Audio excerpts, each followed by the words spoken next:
नमस्कार मंडळी, चला बनवूया गणपती बाप्पासाठी मोदक. संकष्टी आली चांदण्यात नाली, गणरायासाठी मोदकाची परात सजली. संकष्टाचा नाश करून देतो वरदान, मोदकाच्या गंधात बाप्पा देतो प्रगट ज्ञान. मोदक बनवण्यासाठी 1 वाटी गव्हाचे पीठ, 3-4 चम्मच साखर व 2 चमचे तूप हे सर्व एकत्र मिश्रण करून त्याचा कणकीचा गोळा बनवून घ्यायचा व त्याचे छान असे मोदक करून घ्यायचे. कढई गरम करून झाल्यावर त्यामध्ये तूप टाकायचे. भाजण्यासाठी तुम्ही तुपाच्या ऐवजी तेलाचा सुद्धा वापर करू शकता. एक एक करून मोदक कढईमध्ये टाकून घ्यायचे व छान लालसर रंग येईपर्यंत छान भाजून घ्यायचे.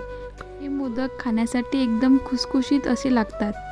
ही रेसिपी आवडल्यास तुम्ही सुद्धा ट्राय करा. धन्यवाद.